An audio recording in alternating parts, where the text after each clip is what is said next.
Hello, and welcome back to our channel. In our last episode, we took an in-depth look at the characters in Thomas Hardy's The Return of the Native. If you haven't seen it yet, you can find the link in the description below. In today's episode, we'll be summarizing the story. As you listen, try to connect the characters and their relationships with each other and with Egdon Heath to the events and development of the plot. With that, let's dive in. The Return of the Native by Thomas Hardy is set on Egdon Heath, a vast, somber, windswept stretch of brown hills and valleys, virtually treeless and covered in briars and thorn bushes. The story begins with an older man walking through this desolate landscape and encountering a horse-drawn van led by Diggory Vye, a Reddle man who sells a reddish dye used by sheep farmers. In the van is a young woman whose identity Vye rudely conceals from the elderly hiker. As they continue walking, Vye notices a woman standing atop Rainbarrow, the largest of the many Celtic burial mounds in the area. She is profiled against the sky, appearing as an organic part of the entire motionless structure of Egdon Heath. Soon other figures replace her, locals known as Heath folk, who start a 5th of November bonfire, a local custom. The night sky lights up with numerous bonfires.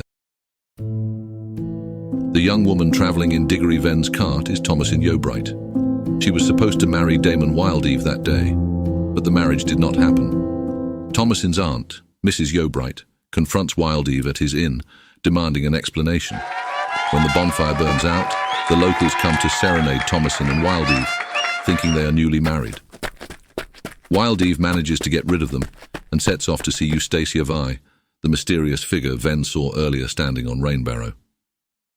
Eustacia watches for Wildeve on Rainbarrow, occasionally checking on the signal fire she has built before her grandfather's house. Wildeve was once Eustacia's lover, but their relationship ended when he showed interest in Thomasin. Eventually, Wildeve arrives to meet Eustacia. Vye accidentally learns about the meeting between Eustacia and Wildeve. A long-time admirer and once rejected suitor of Thomasin, Vye thinks he can win her favor by helping her. He overhears the conversation between Eustacia and Wildeve and calls on Eustacia. He urges her to help Thomasin and reveals that he knows about her meetings with Wildeve. Vye also informs Mrs. Yeobright that he would like to marry her niece. Though he is rejected, Mrs. Yeobright uses him to pressure Wildeve. Wildeve immediately goes to Eustacia to convince her to leave with him, but she hesitates to answer.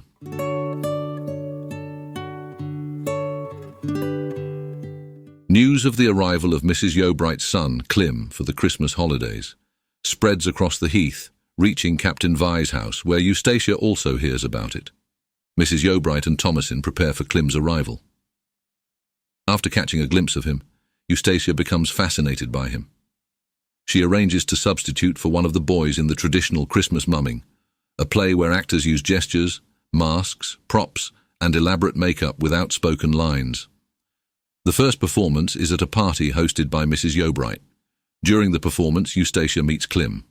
With her interest in Wildeve fading, Eustacia makes it clear to Vye that she wants Wildeve to marry Thomasin. They eventually marry, with Eustacia serving as a witness. Mrs. Yeobright, who initially opposed the marriage, does not attend, and Clym, away from home, learns about the marriage afterward.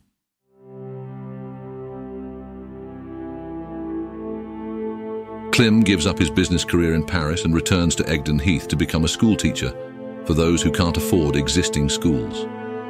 Mrs. Yeobright disapproves, thinking his career goals lack ambition. Clym meets Eustacia, and they are strongly attracted to each other, an attraction Mrs. Yeobright opposes.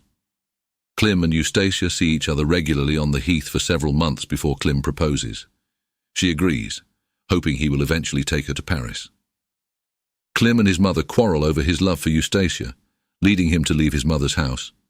He decides to marry Eustacia right away and live on the heath. They find a cottage and Clym moves out, leaving his mother bitter. Wildeve's interest in Eustacia revives when he hears about her approaching marriage. On their wedding day, Mrs. Yeobright decides to send a gift of money to repair her relationship with Clym.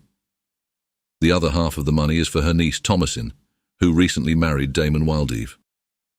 Mrs. Yeobright chooses Christian Cantle, the village simpleton, as the messenger.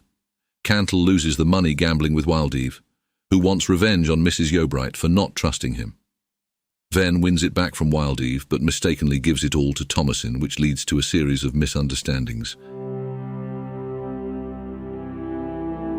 Eustacia and Clym live a secluded life. When Mrs. Yeobright receives no response from Clym about the money, she visits Eustacia, and they quarrel. Clym, hurrying his studies to become a teacher to please Eustacia, develops severe eye trouble and suspends his work. To make a little money and get exercise, Clym takes up furs cutting, which disappoints Eustacia. Longing for a glamorous life, especially in Paris, she attends a gypsying dance and unexpectedly encounters Wild Eve. They dance together, but Ven tries to discourage Wild Eve from loitering around Clym's house. Persuaded by Ven to visit her son, Mrs. Yeobright makes the long walk to his house on a hot August day.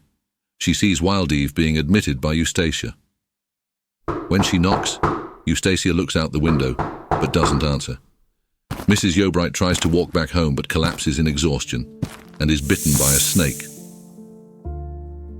Clym, setting off to reconcile with his mother, finds her but cannot save her, and she dies. Clym blames himself and Eustacia for his mother's death, leading to further conflict and their eventual separation. Eustacia becomes increasingly despondent and even considers suicide. On the 5th of November, a bonfire is lit for her, inadvertently signaling Wild Eve. He offers to help her escape to Paris. Clym, now back at his mother's house, writes to ask his wife to return. On the night of November 6th, Eustacia signals Wild Eve and leaves without receiving Clym's letter. Thomasin, suspicious of Wild Eve, and Captain Vye, realizing Eustacia has left late at night, seek Clym's help. Thomasin returns home with Ven's assistance, while Wild Eve waits with a horse cart and Clym searches for his wife. Eustacia throws herself into a stream near a weir. Both Wild Eve and Clym try to rescue her, but Ven pulls all three from the water. Only Clym survives.